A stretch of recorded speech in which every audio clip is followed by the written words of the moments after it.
Alright, so this is my raised bed garden that I built 2.5 years ago when we first moved here. Along the back side of it, we have Mexican sunflowers.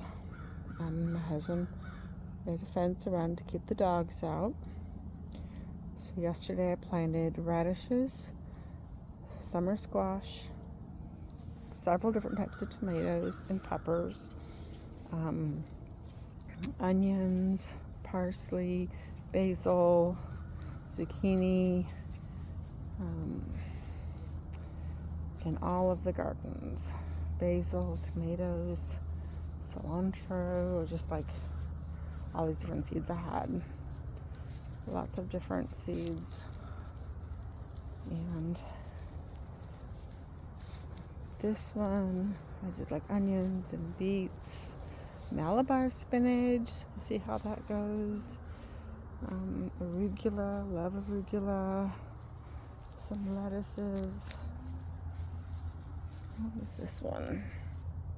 Some parsley, carrots, beets. So I didn't do any cucumbers. So I'm thinking about weeding along the fence and planting cucumbers so they can grow up the fence line. So that's what I'm thinking about doing. It is September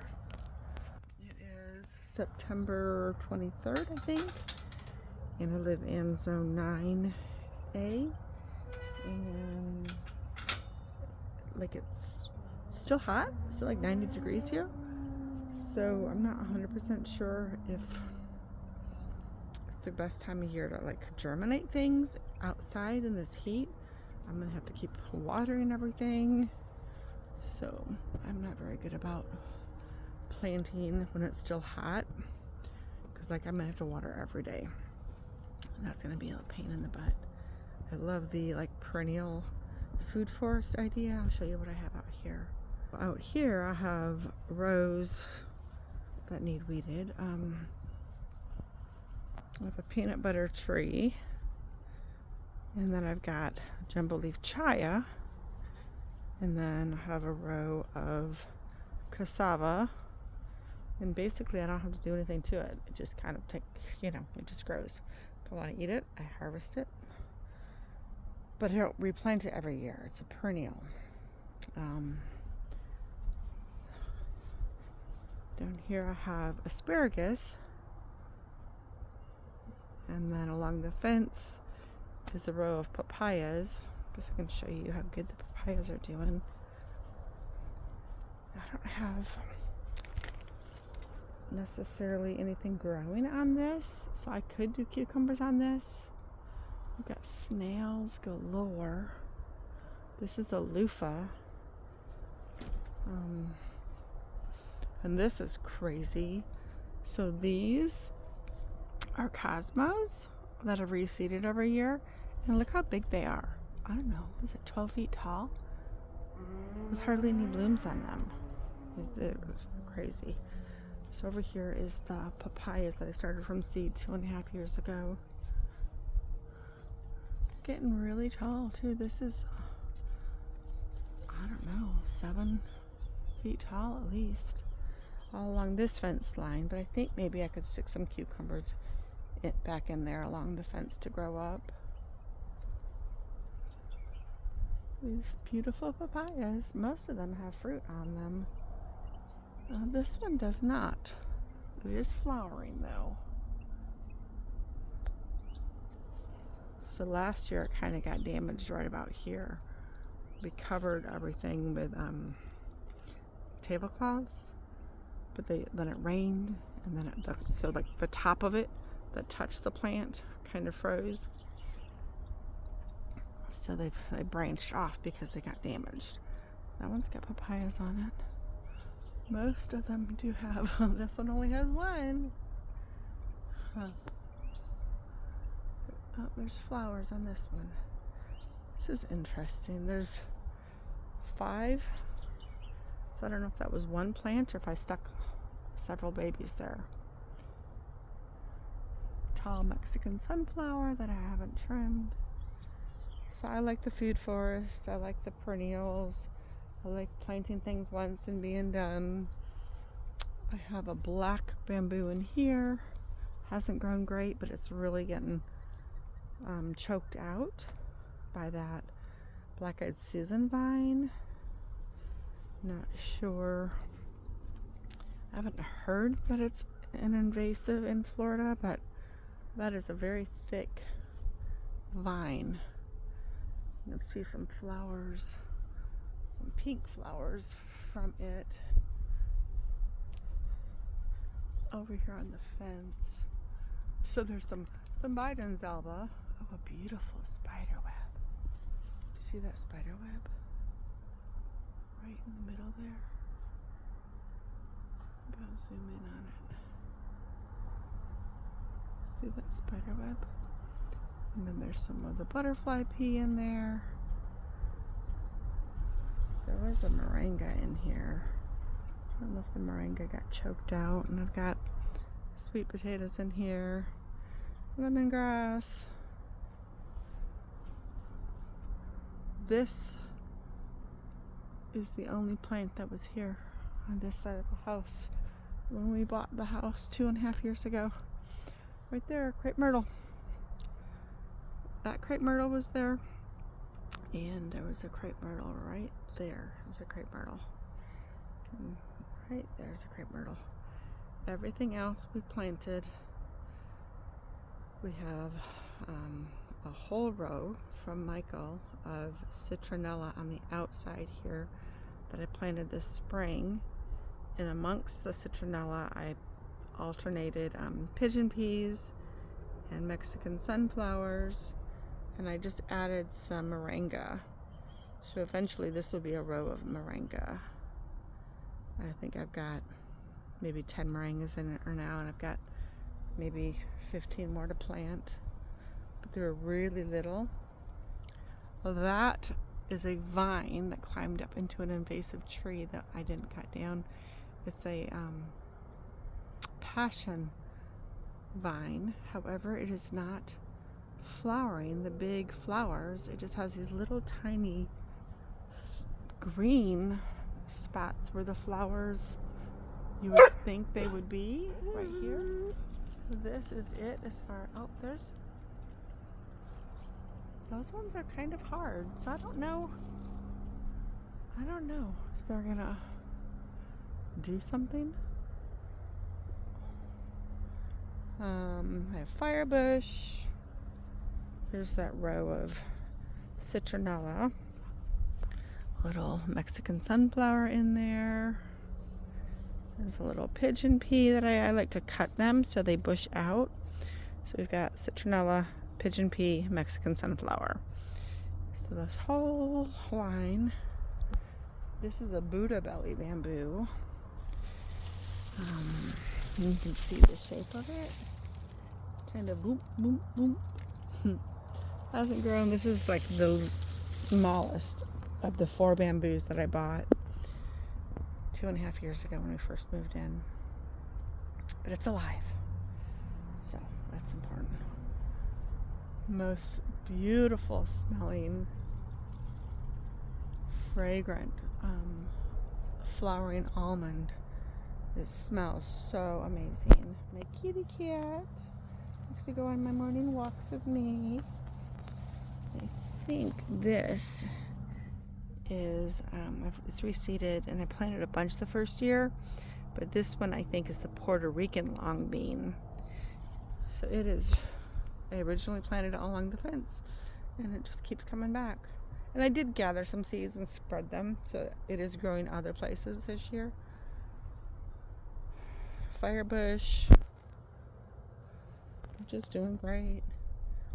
There's a little bumblebee this morning. It's actually a big bumblebee on the firebush. I just planted some itty bitty little moringas at this end. 2 of them died, but 3 lived.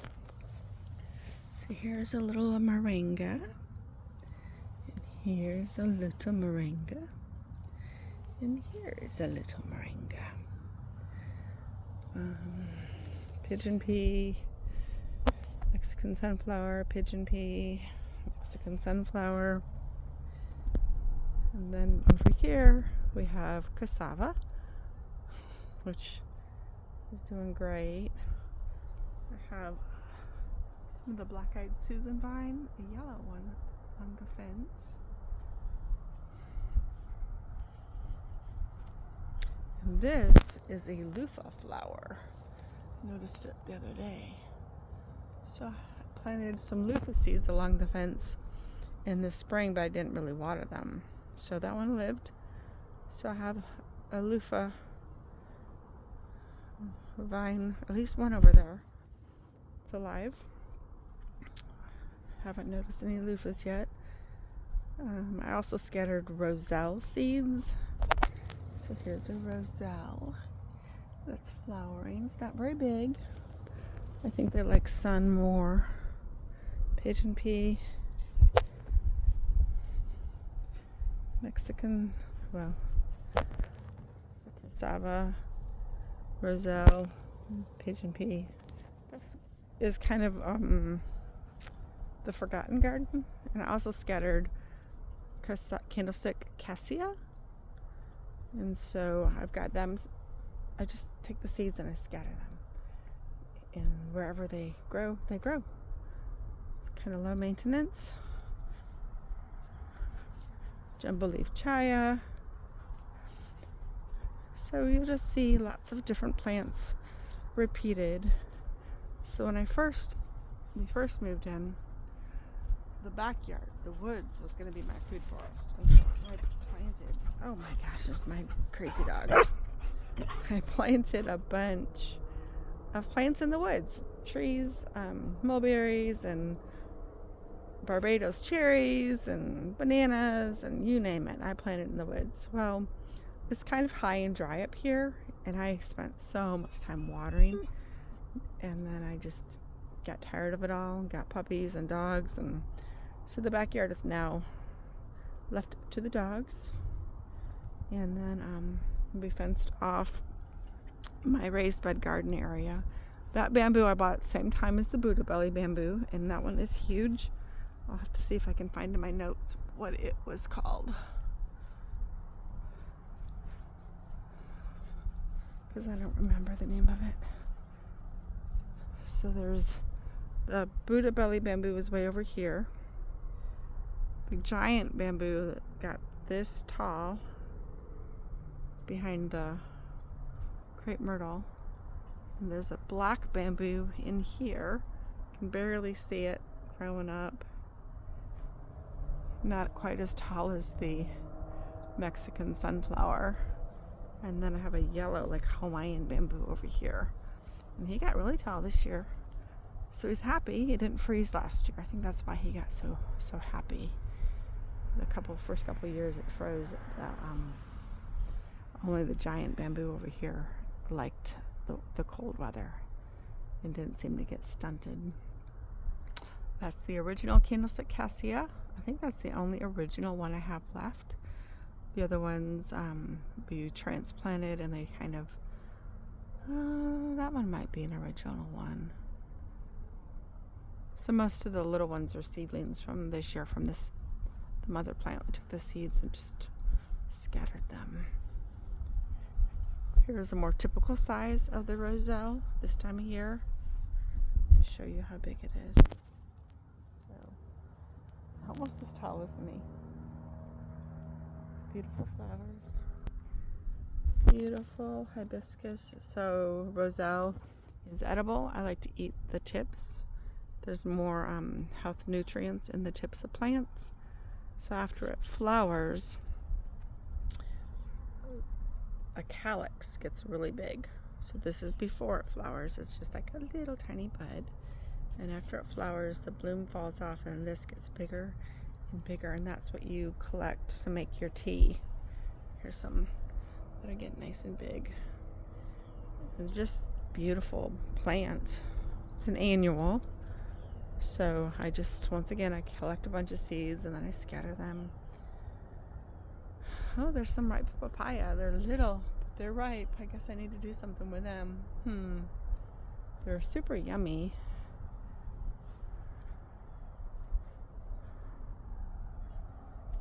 Just taking you on a little garden tour this morning. One of my weeds that I let live. This is pokeweed. It is medicinal. Most people don't know what to do with it anymore. I did a little bit of research. Some cactus from Cat. I stuck them at the base of the tree because I don't necessarily like the way cactus look, but I want to try the fruit. So I think, look how tall this one's gotten. This one's taller than me. It's kind of snaked its way from the base. That's at the base, and it's just snaked its way up the tree. So maybe it's not enough sun because it is skinny. This is some of the original chaya that I bought from Etsy. So this is not the jumbo leaf chaya, but it was in the backyard, and I transplanted it this spring because the backyard is so neglected. I thought maybe it would do better up front. My lemongrass looks awful this year. I don't know if it's just disease ridden. I didn't divide them last year, and so they don't look great. This, I'll just show you a little closer. This was from a cutting from my original Pakistani mulberry, and it's huge. So I do want to trim them all, I think waist high this year. It's a lot of growth in a year. So several of the Pakistani mulberries lived. And then this year I also took a bunch of the cassava and just stuck it in and really made the garden bigger. So we need to get some wood chips and put fresh wood chips on everything. We got Mexican sunflower, crepe myrtle that wasn't even here when we moved in, but I noticed it as a seedling, and so I stopped mowing that area and stuck a century plant around it, a couple century plants, and quit mowing it. And it's big, it's beautiful, it's bushy, it's never been trimmed.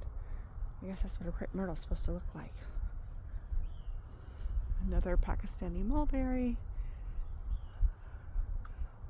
giant Mexican sunflower, a giant papaya,